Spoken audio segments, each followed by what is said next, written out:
Mara baada ya kumalizana na klabu ya soka Tabora United, klabu ya soka Yanga watakwenda kucheza mchezo mwingine wa ligi ya soka Tanzania Bara, ligi kuu ya NBC, ambapo Jumatatu hii watakwenda na mchezo mwingine dhidi ya klabu ya soka Coastal Union. Itakuwa ni mara ya tatu nakutana kwa msimu huu, mara baada ya mchezo wa kwanza uliopigwa kule katika uwanja wa Sheikh Amri Abeid Arusha. Yanga alipata ushindi wa 1-0, lakini mchezo ule pia uliweza kupita katika kombe la shirikisho. Yanga alipata ushindi wa mabao mengine 3-0.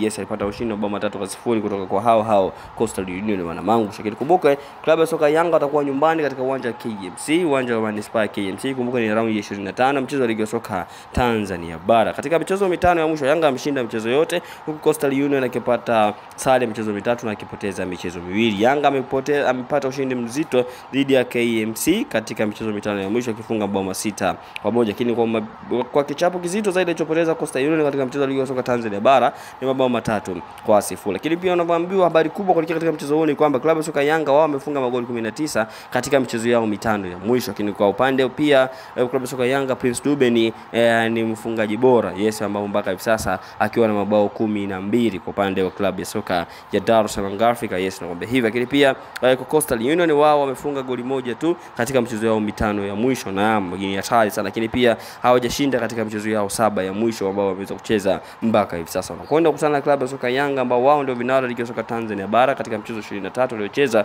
wakishinda michezo 20, wakianza sare mchezo mmoja, wakipoteza michezo miwili, wakiwa na goal difference 52, wakifikisha alama 61. Kwa upande wa klabu ya soka ya Coastal Union wao wakiwa katika nafasi ya 10, wakishinda michezo 20, wakicheza michezo 24, wakishinda michezo 5, wakienda suruhu michezo 10, wakipoteza michezo 9, goal difference ikiwa ni -6 na pointi zao zikiwa ni 25. Nani atakwenda kupata matokeo ya ushindi kuelekea katika mchezo siku hii ya leo? Lakini bila kusahau twende katika head to head hapo katika michezo 9 ya mwisho waliweza kucheza mpaka hivi sasa. Klabu ya soka Yanga yeye ameshinda michezo 8, hawajaenda suruhu michezo yote katika michezo 9 ya mwisho, huku klabu ya soka Yanga kupoteza mchezo mmoja, na katika mchezo ambao ulikuwa na magoli mengi zaidi katika takriban hiyo mchezo 9 ni Yanga ambapo ameshinda mabao 3-0. Yes, katika mchezo wa ligi kuu ya Tanzania Bara uliopigwa tarehe 20 mwezi wa 12 mwaka 2022, Fiston Karaya Mayele akifunga bao 2, Faisal Salum Abdullah Feitoto akifunga bao 1. Yes,